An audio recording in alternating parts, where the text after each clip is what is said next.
kailanman sa aking palad ang iyong pangalan.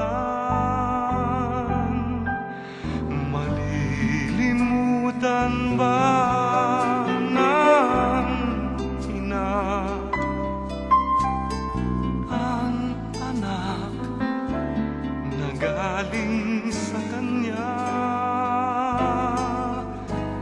Sanggol sa kanyang sinapupunan, paano niyang matatalikdan? Ngunit kahit na malimutan ng ina ang anak niyang tangan, hindi kita malilimutan, kailan may di mapapabayaan. Hindi kita malilimutan, kailan may di mapapabayaan.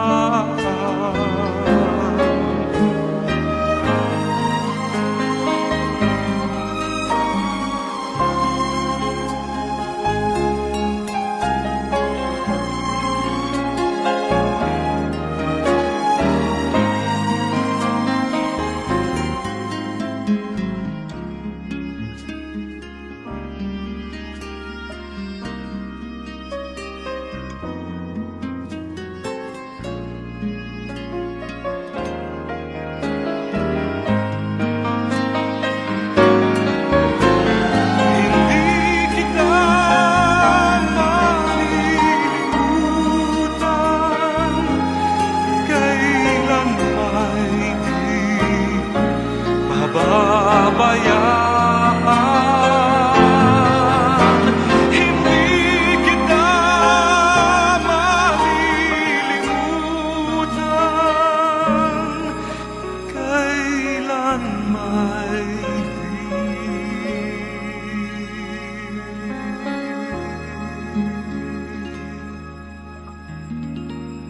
pababayaan.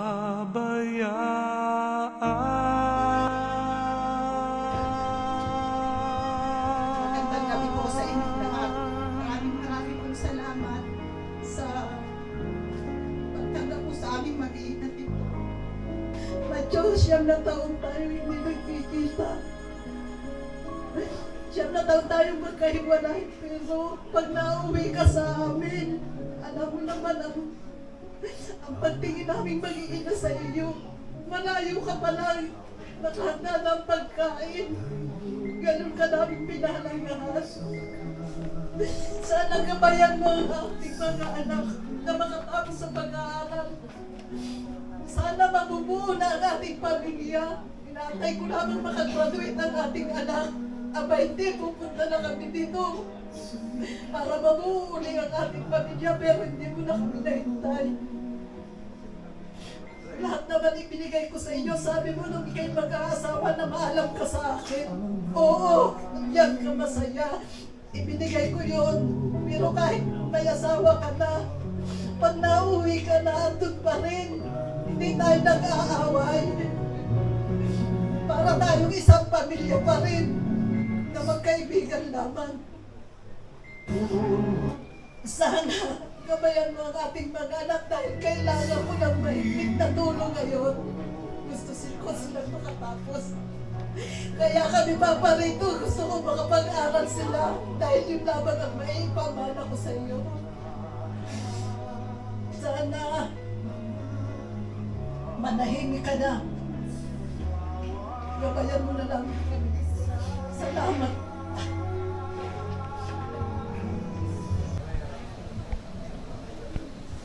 Pa, sa paglisan mo, kami na pamilya mo na naiwan ay lubos na nalulumbay at puno ng kalungkutan.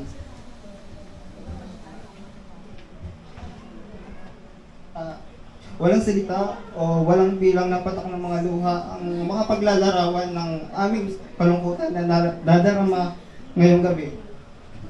At para sa akin, hindi mo naman kami iniwan dahil mananatili sa puso't isip namin ang mga alaala na iniwan mo para sa amin.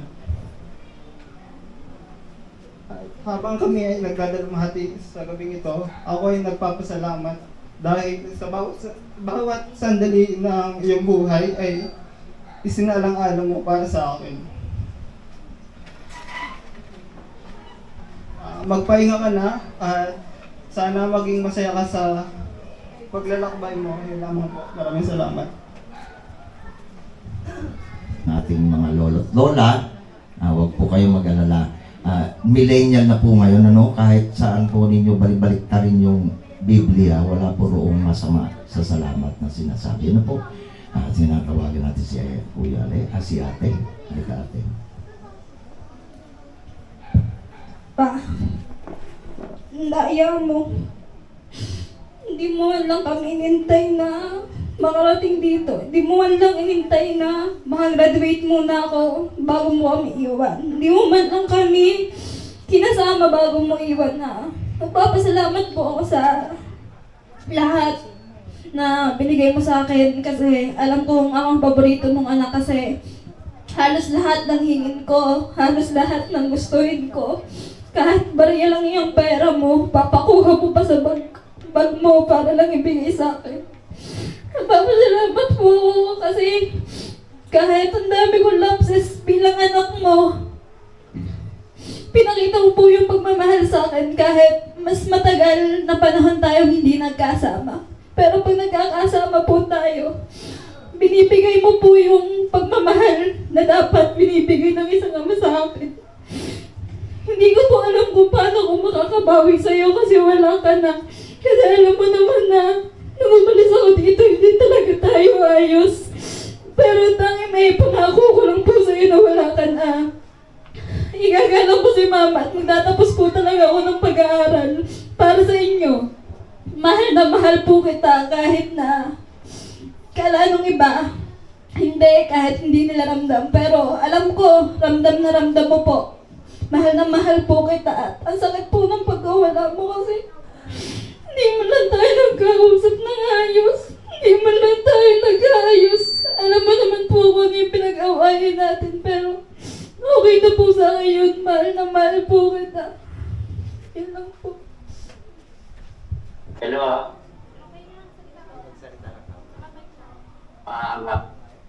Kuya. Oo. Pahinga ka na. Kung may pagkukulang man ako sa iyo, patawarin mo ako gabayan ni Mami. Nandito ako sa malayo. Humingi ako, ako patawaran ko eh. Mga kasalanan ako nagawa sa iyo.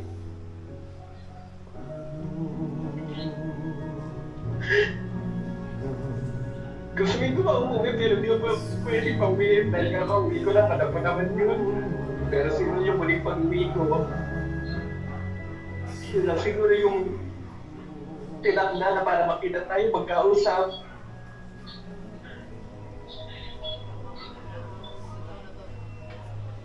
Gabayan mo kaming mga naiwan mo. Maging masaya ka, makikita na kayo ng nila lola.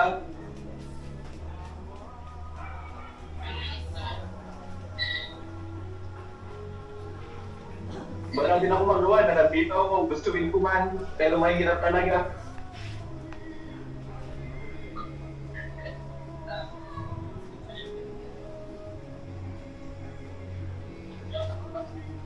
Maraming salamat sa mga taong pumunta.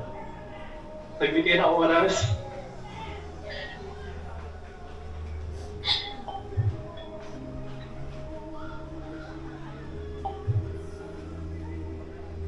Tatagan na lang natin lahat kung ano yung mga nangyari na to. Basta maging masaya ka sa pangalawang buhay mo.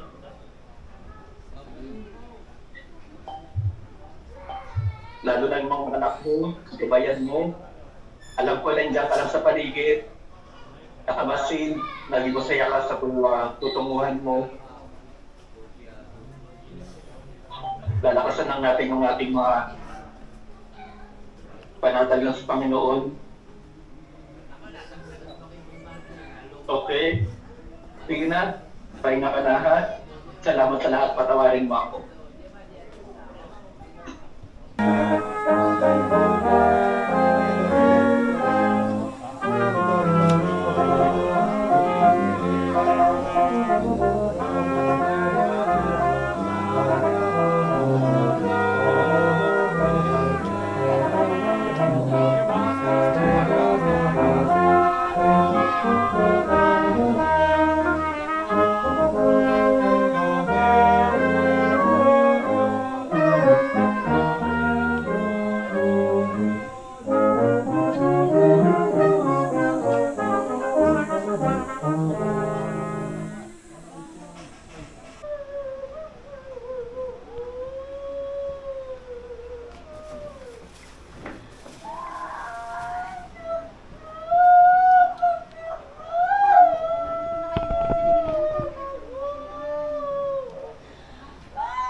Ang puso ko ito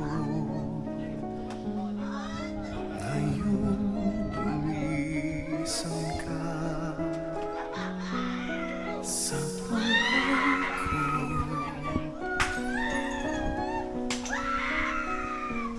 Kung kailan sumikat ang at lumigaya ang aking mundo.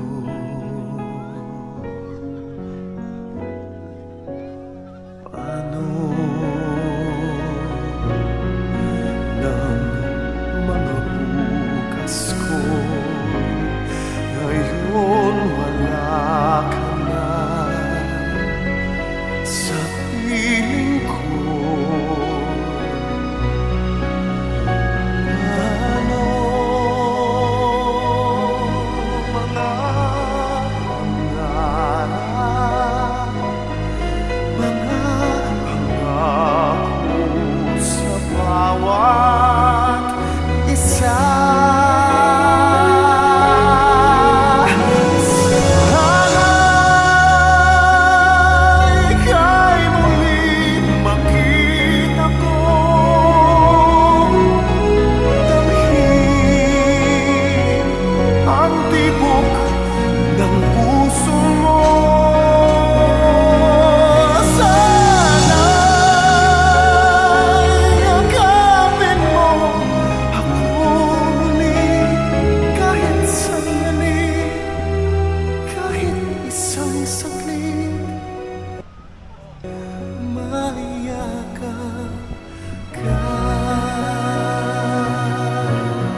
Mayakap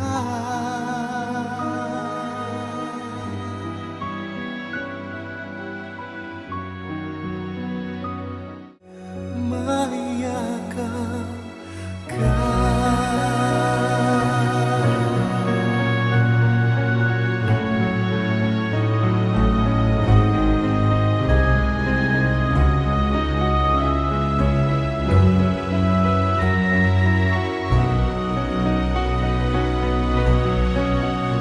Puso ko'y biglang naulila, iyong iniwanan na nag-iisa.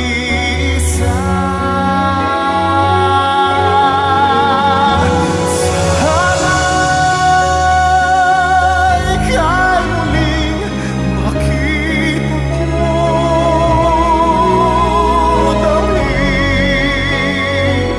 ang tibok ng puso mo. Sana'y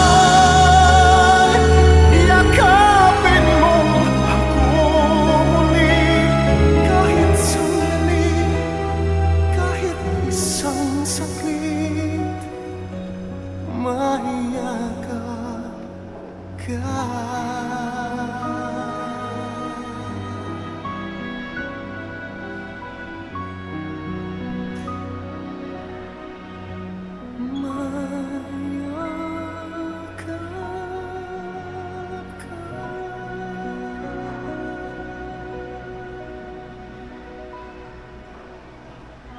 Diyos namin, Diyos ng pag-ibig, pagpahalan tayong pagkuhan, at tayo'y ito ay makiputi, na may Diyos tayo nagmamahal.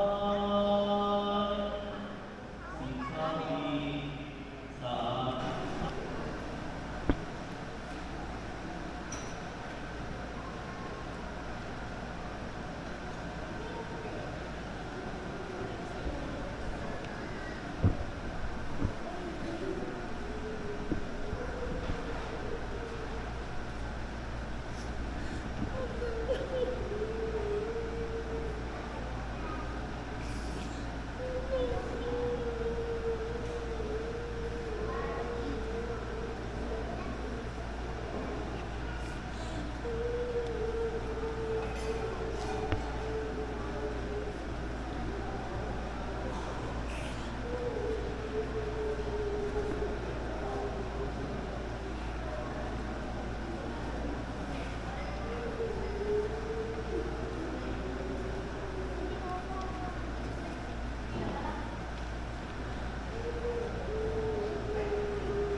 ka ba naghihintay?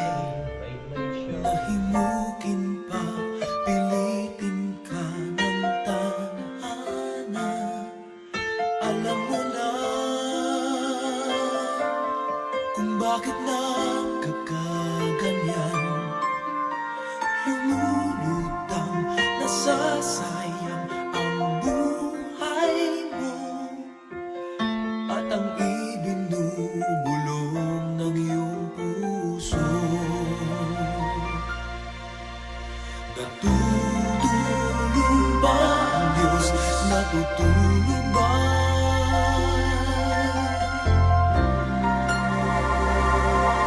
At ikaw ay kaagad sumusuko. Kunting hirap at munting pagsubok lamang. Bakit ganyan? Nasaan ang iyong tapang? Naduduwag, nawawalan ng pag-asa. At iniisip na natutulog pa.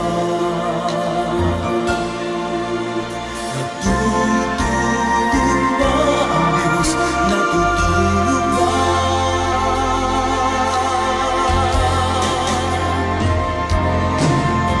Sikapin mo, pilitin mo, tibayan ang iyong puso. Tanging ikaw ang huhubog sa iyong bukas. Huwag mo sanang akalain natutulog pa ang Diyos.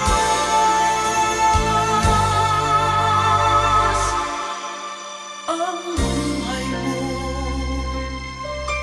ay mayroong halaga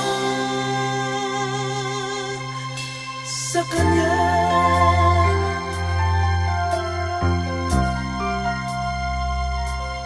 Dapat pa ba na ikaw ay maghintay at himukin pa, pilitin pa ng tadhana? Gawin mo na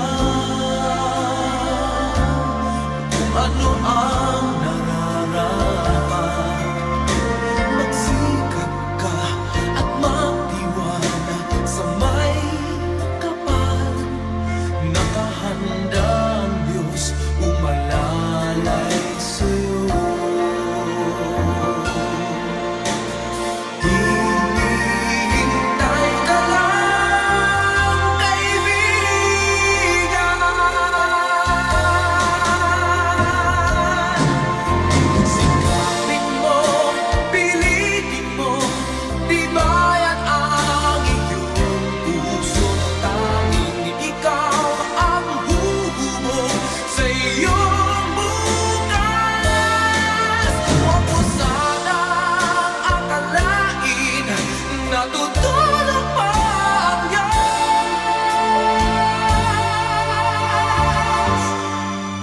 Ang buhay mo ay mayroong halaga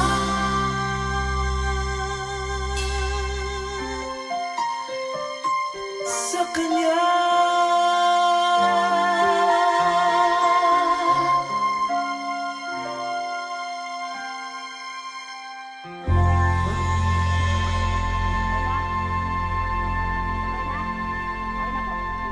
Ready? 1, 2, 3. Sige po, pakilakas lang po ng hangis ng mikrofon. Okay na po. Pwede na po tayo sa ating mga upuan.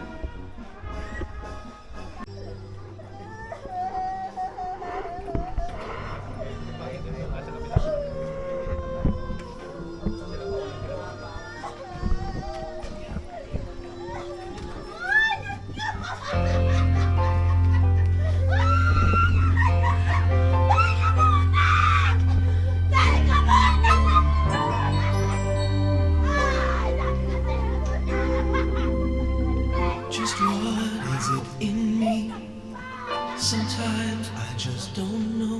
What keeps me in your love? Why you never let me go? And though you're in me now, I fall and hurt you still.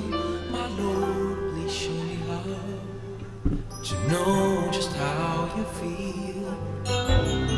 You have forgiven me too many times it seems. I feel I'm not what you might call a worthy Christian after all. And though I love you so, temptation finds its way to